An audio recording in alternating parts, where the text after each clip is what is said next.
your comments, so make sure to comment that down below. And also guys, don't forget to like this video and subscribe if you want more dreadlock inspiration. It's always good to watch these videos to get inspired by other people's dreadlocks, especially if you plan on getting them or if you already have them. But with all that being said, let's get straight into it. So initially when looking at TakeOff's dreadlocks, I thought he had a pretty traditional style of dreadlocks. And honestly, with that being said, he does have really traditional style of dreadlocks. But also with that in mind, I believe they're just traditional in the way that he started them out. And of course with maintenance as well. But I think what drives them apart right now is the hairstyle that he wears them in. So we're going to be talking about the hairstyle he wears in today's video and how it makes his dreadlocks distinct and very interesting. And with that being said, I want everyone to keep in mind, if your dreadlocks seem like they're lacking anything or you want them to look a little bit better, sometimes it just takes doing a different hairstyle. And this isn't something that you have to go to a loctician or a hairstylist for. You can figure these things out on your own. So it's always good to try different things out. And in TakeOff's case, he actually just braids his hair. Now, of course, he has a hairstylist that does all of his stuff, but these are things that you can learn how to do on your own. It just takes a little bit of time and practice, and trust me, it pays off. One thing that's really cool about his dreadlocks is that he does these really big box braids, and I believe he only does 6. But the cool thing about his dreadlocks being traditional is that they're very uniform.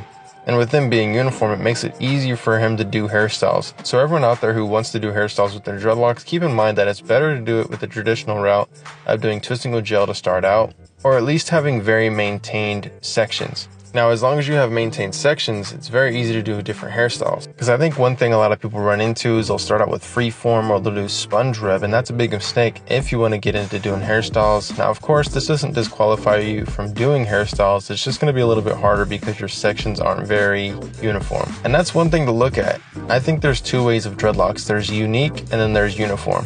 And believe it or not, sometimes uniform dreadlocks are unique depending on how you do hairstyles and other things like that. But I do want to say that again, if you plan on getting hairstyles, make sure that your sections are very uniform, just because it makes it a whole lot easier for sectioning. Say if you want to do braids, or say if you want to do 2-strand twists with your dreadlocks, or any hairstyle for that matter.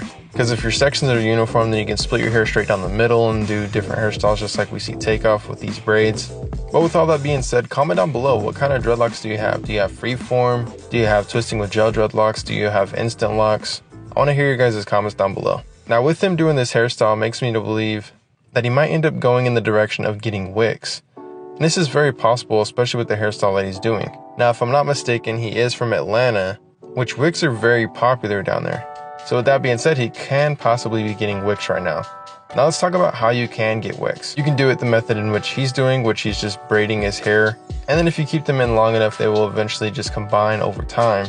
And the cool thing about that is they're always going to be maintained because they're in the braids, and then eventually they just turn into dreadlocks, especially with all the new growth coming in. That's going to be locking up first, and then it's just going to extend all the way down to the tip. Now with this hair being so long, it will take some time, but believe it or not, it will get there if he allows it to. But then again, this is just theory. Another way of getting wicks is just grabbing the section of dreadlocks that you want to turn into a wick and rubber band them together, or you can tie them together using string, and then eventually that will turn into a wick as well. Another way, which is the fastest way, is to actually grab your section, rubber band it to the root, which isn't really necessary for the rubber band, but it just helps hold everything into place for the time of actually doing the maintenance. But you just grab that section and then you literally pull it all together using a crochet hook, which I recommend the Great Locks crochet hook because it has a bamboo handle on it, which makes it very easy to use, and a link to that is down below. But it's very simple. It's just like creating dreadlocks with the crochet hook, but instead of creating dreadlocks, you're creating a wick. You just put all those dreadlocks together and then you just pull it all together using the crochet hook. If you want more information on how to use that, just look up a video on how to do instant dreadlocks, and I have plenty of videos on that. But considering how much new growth TakeOff has, and also him wearing this hairstyle very prominently, it leads me to believe that he is getting wicks, especially with the culture that he grew up in. Now I'm not sure how many people on my channel actually have wicks, so if you have them, comment down below and I definitely want to see how many people have them. I personally think that wicks are some of the best looking dreadlocks because I really like thick dreadlocks because it makes them look strong and very unique in my opinion. But I will say that probably one of the easiest ways, although it takes a little bit more time, the easiest ways to get wicks would be to do the method that we're seeing TakeOff do with braiding the hair. Now obviously, if your hair isn't as uniform as TakeOff's, just like how I mentioned earlier, then there are other ways that'll make it a little bit easier for you to actually get wicks. Now of course, if he isn't actually getting wicks, this is just me explaining of you how to get wicks, but I mean it seems very clear that he is getting them. But we'll definitely have to see where his hair goes down the line. and I'll definitely keep updating you guys on what he's doing with his dreadlocks. But even if he doesn't do wicks, I mean, this hairstyle is really good looking.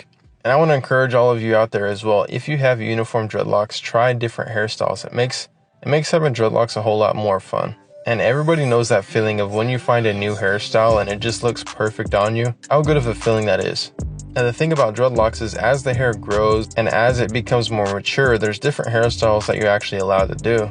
So that's really the beauty of having dreadlocks as well. Because I think a lot of people get stuck on just doing like a ponytail or a bun on the top of their head with their dreadlocks and never really experiment with other things like bantu knots, braids, two-strand twists, and things that take a little bit more time and effort but actually look really good in the end. So I encourage all of you guys to try those things out. But guys, if you enjoyed today's video, make sure to let me know in the comment section down below, and also give this video a thumbs up. And guys, don't forget to subscribe for more dreadlock inspiration throughout these videos.